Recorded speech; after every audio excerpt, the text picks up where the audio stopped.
Now, as gunshots echo across the wind-swept, snow-covered reaches of the wild Northwest, Quaker puffed wheat and Quaker puffed rice, the breakfast cereal shot from guns, present the challenge of the Yukon. It's Yukon King, swiftest and strongest lead dog of the Northwest, blazing the trail for Sergeant Preston of the Northwest Mounted Police in his relentless pursuit of lawbreakers. On, King! On, you husky! Gold discovered in the Yukon. A stampede to the Klondike in the wild race for riches. Back to the days of the gold rush. With Quaker puffed wheat and Quaker puffed rice, bringing you the adventures of Sergeant Preston and his wonder dog, Yukon King, as they meet the challenge of the Yukon.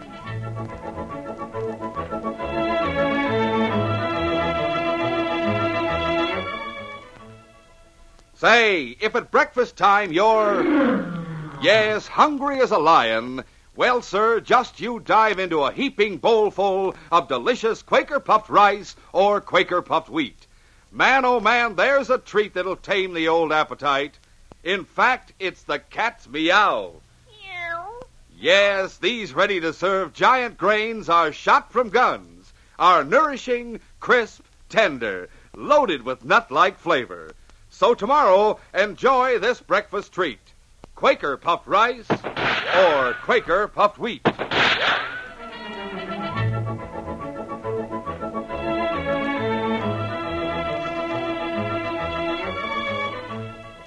Lorna Elliott had been away to college in the States. But when summer came, she returned to the Yukon to spend her vacation with her brother, Dr. Seth Elliott, who practiced in the mining community of Faro City. On her second morning in Faro City, Lorna encountered the man she had been yearning and yet dreading to see. His name was Jack Rolfe. Jack. I heard you were back, Lorna. I don't think we'd better be seen talking to each other. What's the matter? Are you afraid it might get back to Seth? If you want to know, yes, I am. Why didn't you ever write to me, Lorna, while you were away in the States? Don't you realize that I couldn't? Seth made me promise that I wouldn't write to you or see you ever again. What right has he to dictate whether you can or can't see me? Please try to understand, Jack. I owe everything to Seth. He's even putting me through college. Big-hearted Seth. The only reason he's sending you to college is to keep us apart. That's not fair, Jack. Seth has taken care of me ever since I was a little girl. He's been wonderful to me. It was no more than his duty to take care of you. After all, he's your brother. He's my guardian, too. If it weren't for that, would you marry me? Well, Oh, please don't ask me that. Don't you see that... Jack. What's the matter? It's Seth. He's seen us and he's coming over here. Let him come. Lorna, I thought you promised me you wouldn't see this fellow again. Please don't make a scene, Seth. Listen, Elliot. I'm getting pretty fed up with your high-handed tactics. No one's talking to you, Rolfe, so keep your remarks to yourself. For your information, Lorna and I happen to love each other. What's more, I've just asked her to marry me. Save your breath, Rolfe. The answer is no. What have you got against me? I won't mince words. You're not good enough for Lorna. If you think I can't support her properly, you're wrong. My stepbrother and I struck it rich last winter. Our mine is worth at least $50,000. That doesn't alter the situation one bit. The point is, I don't intend to let Lorna throw herself away on any roughneck sourdough. You've got better plans for her, I suppose? You bet I have. Lorna's attending one of the finest schools in the East. She's moving in a completely different world from Faro City. You don't belong in that world, Rolfe, and you might as well know it right now. You think you're pretty high and mighty, Elliot, but you're not going to keep Lorna and me apart any longer. I'm warning you, Rolfe. Stay away from my sister from now on. If you don't, I swear I will... Please don't quarrel anymore. The whole town's watching. Let him rave, Lorna. It's time we had a showdown. Go ahead, Elliot. Go ahead and tell me what you're going to do if I don't stay away from Lorna. Rolfe, I'll give you till tomorrow morning to make up your mind that you aren't going to see Lorna anymore. And what if I tell you I'm going to keep right on seeing her? Then you'd better keep out of range of my gun. So it's gunplay you want, huh, Elliot? Maybe you'd like to suggest a place for a meeting? I'll be waiting for you down on Hangman's Creek at 8 tomorrow morning. Seth, you must be out of your mind. You keep out of this, Lorna. I'll have something to say to you when we get home. As for you, Rolf, this is your last warning. If you don't change your tune by tomorrow morning, I'll gun you down with no more compunction than I'd shoot a mad dog. Now, wait a minute, Doc. If there's going to be any gunplay, it'll have to be done fair and square. Meaning what? Meaning you'll have to have a regular duel. Ain't that so, fellas? You want to make sure everything's done fair and square? Come along and see for yourself. That suits me fine. I want plenty of witnesses on hand when I drill this polecat.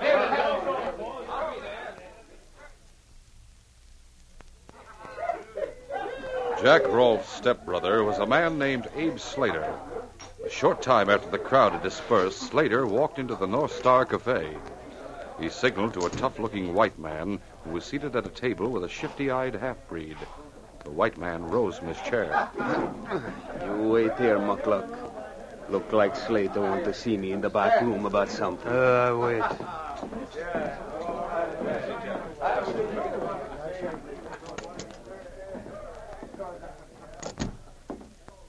What do you want to see me about, Slater? Listen, friend, have you heard about that duel my stepbrother's going to fight with Doc Elliott? Everybody in town heard about it. Suppose I tell you it's worth $1,000 to me to have Doc Elliott win that duel. You mean you want your brother to get killed? Jack Rolfe ain't my brother. He's my stepbrother. I still don't savvy. What you got against Rolfe? Look, Finn, I'm hiring you to do a job. Why I want that job done is none of your business. You ain't hired me to do nothing yet. Before I take any job from you, I want to know the whole deal. All right. Jack Rolfe and me are co-owners of the Pharaoh Prince's mine. Yeah, I know that. And it's plenty rich mine, too. Neither one of us has any close relatives except each other. In other words, I'm Jack's next of kin. So if anything ever happened to Yak, his share of the mine would pass to you. You catch on quick. Yeah, it's a smart idea, Slater. But how are you going to make sure Yak gets killed? For all you know, Doc Elliott will be the one who stops Sled. That's where you come in. How do you figure? When a duel comes off tomorrow morning, suppose someone is hiding close by. Out of sight of the crowd, but within gun range of the duelers. Go on. The two duelers start walking away from each other. Pretty soon they get the signal to turn and fire. When that happens, the person that's hiding already has a beat on Jack. When their two guns go off, his goes off too. And Jack gets plugged right between the eyes. Yeah, that's pretty slick. But things might not work out smooth as you figure. What do you mean? Suppose Yak kills Doc Elliott before Doc gets a chance to fire. In that case, how are you going to explain Yak getting plugged? Or suppose Doc himself happens to hit Yak. How are you going to explain the fact that 2 bullets hit him? I've already thought of that. You just listen to what I'm going to tell you now. It was later that same morning that Abe Slater called on Dr. Elliott. The doctor greeted his visitor curtly. What do you want, Slater? It's about that duel tomorrow morning, Doc. What about it? Well, Jack ain't so sure he wants to go through with the duel after all. You mean he's turned yellow? Well, let's say he's decided to be reasonable about Lorna. Am I to understand from that he's willing to keep away from her from now on? That's about it. In that case, there needn't be any duel. Tell him he can stop worrying. It won't be necessary for me to puncture his mangy hide. That sure is decent of you, Doc. Only it isn't as simple as all that. Why isn't it? Pharaoh City's a pretty tough place, Doc. If the boys ever found out that Jack turned yellow, he'd be laughed out of town. What am I supposed to do?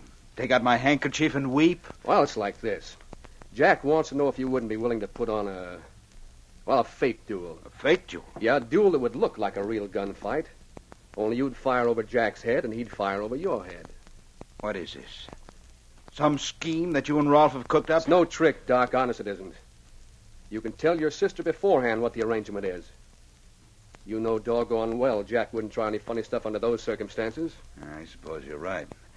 But why should I be party to any such farce just for Rolfe's sake? What do you got to lose, Doc? If you don't agree to this scheme, Jack will probably have to fight you just to save his face. So why don't you play along and avoid bloodshed? After all, Jack's willing to promise he'll stay away from Lorna. Oh, very well. What are you laughing about, Doc? I can hardly wait to tell Lorna about this. After leaving the doctor's cabin, Abe Slater went to the mine in search of his stepbrother. He told Jack a story similar to the one he had just told Dr. Elliott. And the doc told me that if you'll do like he asks, he won't make any more trouble about you and Lorna seeing each other. What's the idea of this fake duel business? Oh, that's just to save his face. He's afraid that if people ever found out how he turned yellow, he'd be laughed right out of town. There's something fishy about all this. Why do you say that? It seems to me Doc Elliott is changing his tune awful sudden-like. He hates me. I wonder if this couldn't be a trick. A trick? What kind of a trick? He gets me to aim high. And then when I fire over his head, he lets me have it. Oh, listen, Jack. Elliott may be an ornery cuss, but you know he wouldn't pull a trick like that.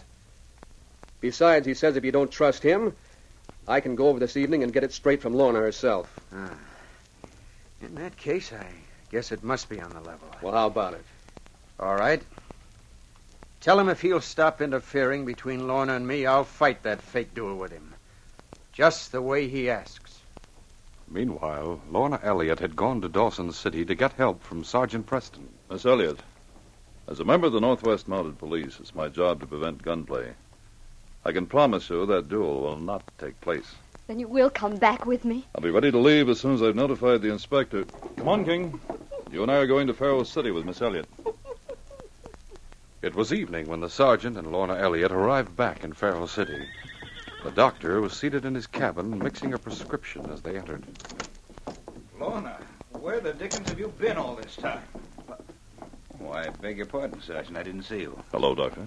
Seth, I went to Dawson and brought back Sergeant Preston. He's going to stop this crazy duel between you and Jack. I'm afraid you've made a useless trip, Sergeant. Huh? How's that? Jack Rolfe is not quite so willing to risk his hide as he pretended he was. What do you mean? The fact is, he's turned yellow. Oh. We'll continue our story in just a moment.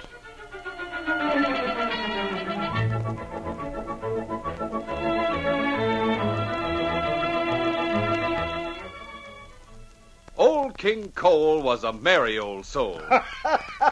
Yes, a merry old soul was he. That is, until one fine morning at the breakfast table when he called for his pipe and he called for his bowl. Thunderation! What is this? What is what, Your Majesty? Look! Just look at my bowl. Yes, Your Highness. Why, the bowl's empty. There's nothing in it. Well, you see... Well, where is it? Where's what, Your Highness? What? My Quaker puffed wheat. That's what? Well, you see, a terrible thing has happened. We're fresh out of Quaker puffed wheat. Fresh out? Yes. You see, you had 2 helpings yesterday morning. Emptied the package. And, well, we forgot to order more. Oh. And, well, sir, you absolutely refused to eat any other kind of breakfast cereal. Oh. But, may I make a suggestion? Out with it, knave. Might I suggest you just try this? Try what? This Quaker puffed rice. Well, all right. Quaker puffed rice, did you say? Yep, it's shot from guns, too, just like the wheat. Looks good. Say, these are premium grains, exploded up to 8 times normal size to make them crisp and tender. Bigger and better tasting. They're shot through and through with swell nut-like flavor, too. Say, does this ever taste good? And it's good for you. Quaker puffed rice as well as Quaker puffed wheat are nourishing. Both delicious kinds furnish added food values of restored natural grain amounts of vitamin B1, niacin, and iron. Now, say, Jay, now here's what. From now on, let's keep both kinds on hand. We'll eat Quaker puffed wheat one day and Quaker puffed rice the next. Well, it's a deal. And say, fellas and girls, you should try just that in your home. And here's another tip. Keep a good supply of both kinds on hand at all times. Yes, enjoy the breakfast fit for a king. Eat Quaker puffed rice and Quaker puffed wheat. Shot from guns.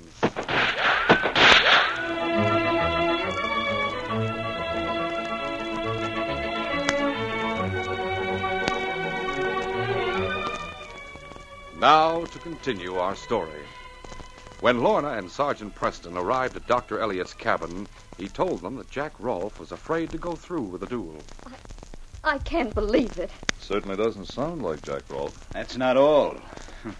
Wait till you hear the rest. The rest? It seems Rolf doesn't want anyone to know what a yellow pup he is. He's afraid he'll get laughed out of town if folks ever find out. So he wants to put on a fake duel. What do you mean? Well, he wants us to go ahead and pretend we're fighting a real duel. But we'll each fire harmlessly over the other man's head. And what did you say? I wasn't going to at first, but I finally agreed. Well, Doctor, I'm afraid I'm going to have to interfere with those arrangements. How so? Dueling is just as much against the law in the Yukon Territory as it is anywhere else in Canada. Therefore, there's not going to be any duel tomorrow morning, harmless or otherwise. Sergeant Preston left the Elliots' cabin and set out to find Jack Rolfe. In the streets of Faro City, he drew rein at the sight of Abe Slater. Whoa, Blackie, whoa, fella. Well, what are you doing in town, Sergeant? I came here to stop the duel between your stepbrother and Dr. Elliott. I've already seen the doctor. Now I'm looking for Jack. Well, maybe you don't know it, Sergeant, but that duel is going to be a fake. Dr. Elliott told me that. But duels of any kind are against the law, and I intend to stop this one. Can I find Jack at the mine? As a matter of fact, you can't, Sergeant. He went over to Beaver Creek on business. When will he be back? Maybe not for another hour or two yet. Would you like me to give him the message? No, thanks, but you might tell him to look me up as soon as he gets back to town. I'll be staying at the Maple Leaf Hotel. Why, sure, Sergeant, I'll do that. Come on, Blackie. Abe Slater went to the cafe and spoke to Finn in the back room. What's up, Slater? Sergeant Preston's in town, and he's aiming to stop the duel. Don't he know it's going to be a fake? Yeah, but he's still going to try and stop it. He's already talked to Doc Elliott, and now he's looking for Jack. Oh, that ain't good. Well, we got to get that Mountie out of town and keep him away till the duel is all over with. How you going to do that? Well, suppose Preston gets a note from Mountie headquarters telling him to come back to Dawson City right away, saying he's needed on urgent business or something. He'd have to obey orders, wouldn't he? Yeah, guess he would at that. Only who's going to give him the note so he won't get suspicious? What about Mukluk Yo? You mean that Siwash half-breed that trails around after you all the time? Sure, he's sitting out in the cafe right now.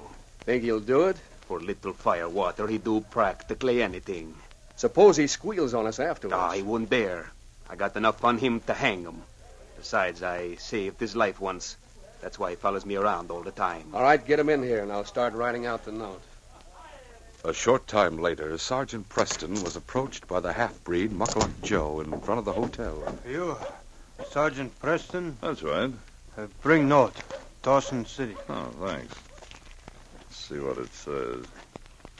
Return at once to Dawson City. You're needed here urgently. Signed, the Inspector. Who gave you this note? Man, Mountie headquarters give note. What do you look like? Not remember. Wear red coat. Think him Inspector. Very well. Did he pay you to bring this note to Faro City? He give $10. Say you give $5, note deliver. All right. Here's your money. Me go now. Sergeant Preston checked out of the hotel and rode out of Faro City with King trotting at his side. About a mile out of town, he halted. Oh, Blackie, easy now. No, King, I'm not going to Dawson. I'm going to stop here and make camp. You see, fella, there's something funny about that note. I've never yet seen Inspector Maynard sign himself the Inspector. What's more, that half-breed couldn't tell us what he looked like. I think the whole thing was just a trick to get us out of town. But we're not going to fall for it, boy. Sergeant Preston wrote a short note. And then he said, All right, King, I'm going to tie this note to your collar. Take it to Inspector Maynard, fella. Inspector Maynard, back in Dawson City. Meanwhile, Abe Slater had gone to Dr. Elliott's cabin. What is it this time, Slater? I want to know if you're still aiming to fight that duel tomorrow morning. The duel is off. Sergeant Preston won't allow it. Sergeant Preston has left town, Doc. He had to go back to Dawson City. Well, as far as I'm concerned, the duel is still off. Boys around town are going to be mighty disappointed. What do you mean? Well, they're all counting on you and Jack fighting that duel now that Preston's out of the way. As a matter of fact, they've been hounding Jack ever since Preston left. They're saying he's yellow if he doesn't go ahead and shoot it out with you. So now he's sending you around to fix up another fake gunfight, is that it? You guessed it, Doc. Well, the answer's no. Preston has laid down the law, and that's all there is to it. Well, in that case, Jack says he don't see no reason for keeping that promise about Lorna. What's that? Oh, so that's the game. Shucks, you can't blame the kid, Doc. Hey, well, we'll fight that duel tomorrow morning. But I'm warning you, Slater.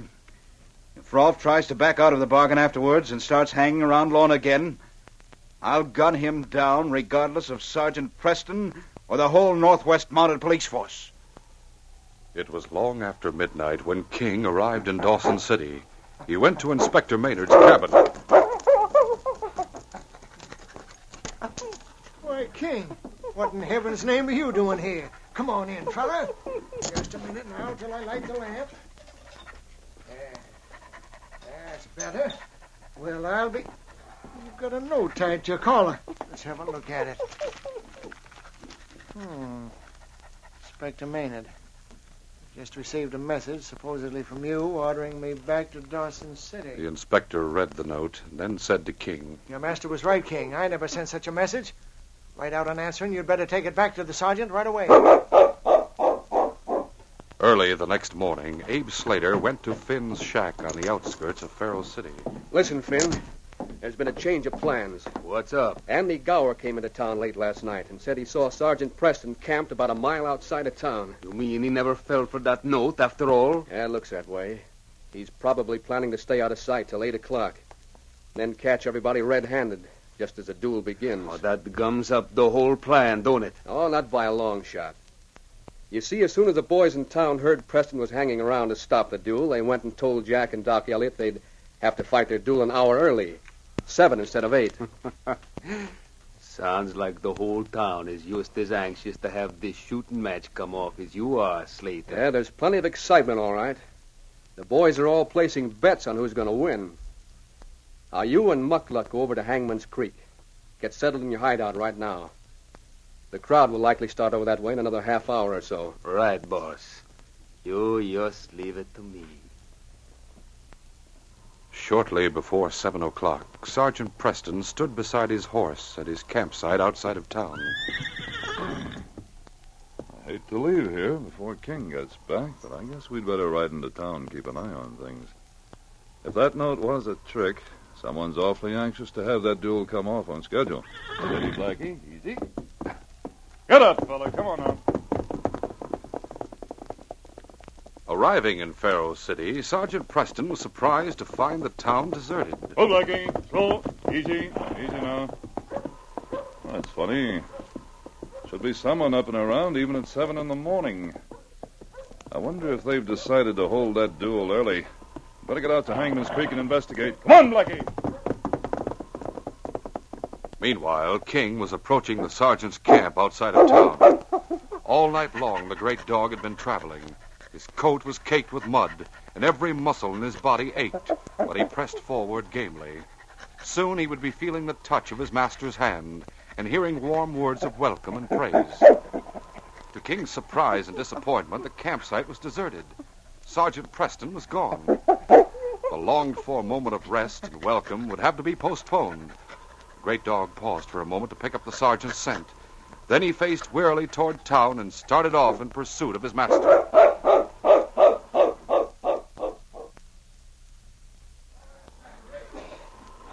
On Hangman's Creek, the moment of the duel had finally arrived.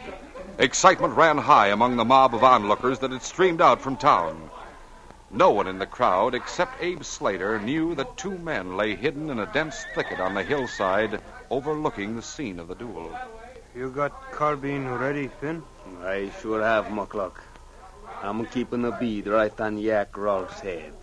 The minute he turns around to fire, I'll plug him right between the eyes. The crowd think Doc Elliott killed him, huh? Yeah, that's right. Hey, look like duel gonna start. All right, I've told you what to do now. I'm going to start counting. At the moment Abe Slater began counting, Sergeant Preston was racing toward the hillside. Both Finn and Muckluck saw him. It's Preston. He's coming to stop the duel. Me fixed him. Oh, not your gun. We don't want no noise. Use your knife. As Sergeant Preston drew closer, Muckluck poised his knife, ready to hurl it straight at the Mountie's heart. King, hearing the sounds of the mob, had taken a shortcut over terrain which the sergeant's horse could not cover. His keen eyes saw the 2 men crouching in the thicket, and he realized that the upraised knife was meant for Sergeant Preston. The great dog wanted to warn his master, but his breath was coming in painful gasps, and his lungs were already straining to bursting. Summoning his last ounce of strength, King drove toward the thicket. Hey, that dog! King's attack threw both crooks off balance, and Finn's shot went wild. Hey, where'd that dog come from? Hold easy. Finn swung his carbine to aim at the sergeant, but the Mountie fired first. Oh, my arm! Help, course, doggone! He won't hurt you. All right, boy. On guard. I'll take over now. Get on your feet, both of you. A moment later, the sergeant and his two prisoners were surrounded by a milling mob. What in tarnation's going on here? Search me. Just as Jack and Doc fired at each other, things started happening up here on the hill. Now look, it's Finn and that Siwash pal of his. Hey, Sergeant, what were them two sidewinders up to? Finn was all set to shoot Jack with a carbine just as he and Dr. Elliot turned to face each other. Why, that dirty polecat. We ought to string him up. Oh, no. It wasn't my idea. Abe Slater was the one who planned it. No one's going to string anyone up. The law will deal with these two and Abe Slater. There he is, Sergeant, over there with Jack. Huh? Abe Slater guessed what had happened on the hillside. Let me through, please. And as the sergeant strove to break through the excited mob, Slater seized Dr. Elliot. Slater, you gone crazy? I got a gun right in your back, Doc. Sergeant, look, Slater's got a hold of Doc Elliot. Yeah, he's going to use him as a shield while he makes his getaway. Don't try shooting at me, Preston. If you do, it's the doc who'll get hurt. Slater began backing quickly away, out of range of Sergeant Preston and the crowd. But suddenly... Oh! Hey, where's Jack Ralph? He winged Slater right in the arm. Yes, Slater forgot he was still in Jack's line of fire. All right, Slater. Stay where you are while I come over and put the cuffs on you. Later, as Sergeant Preston prepared to march the prisoners back to town, he spoke to Jack and Dr. Elliot. Mighty fast thinking, Jack. If you hadn't winged Slater, the doctor here might easily have stopped a few bullets. You're right, Sergeant. Ralph, I don't mind saying that I'm mighty grateful to you. But don't you think it's about time you two buried the hatchet? I guess you're right about that, too, Sergeant. What about it, Jack? Are you willing to shake hands? I'll be glad to, Doc. But I think we both owe a big debt of gratitude to Sergeant Preston. He saved me from Finn's bullet, and he saved you from a charge of murder. It wasn't I who saved you. It was King who saved us all. Yes, King, you're going to get a rub down, a meal, and a good soft place to sleep just as soon as we get back to town. Yes, boy, this case is closed.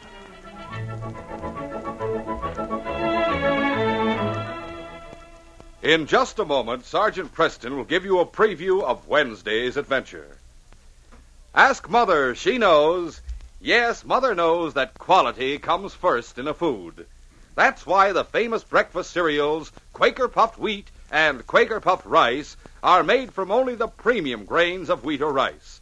What's more, these choice, ready-to-serve grains have restored natural grain amounts of vitamin B1, niacin, and iron. So for the best, always ask for Quaker Puffed Wheat and Quaker Puffed Rice. Yes, to get the original, crisp, fresh wheat or rice shot from guns, always buy the big Quaker red and blue package. It's never sold in bags or bulk. Listen Wednesday when Sergeant Preston and Yukon King meet the challenge of the Yukon in the case of Death and the Lucky Seven. King and I were on the way back from a long patrol when we found an old prospector who had been shot from ambush. With his dying breath, he told me that half a map showing the location of a gold claim had been stolen by the murderer. The trail led to a second killing. The case of the Lucky Seven ended with a surprise that nearly cost me my life. Be sure to hear this exciting adventure Wednesday. These radio dramas, a feature of the Challenge of the Yukon Incorporated, are created and produced by George W. Trendle, directed by Fred Flowerday, and edited by Fran Stryker. The part of Sergeant Preston is played by Paul Sutton. They are brought to you every Monday, Wednesday, and Friday at the same time by Quaker Puffed Wheat and Quaker Puffed Rice, the breakfast cereal shot from guns.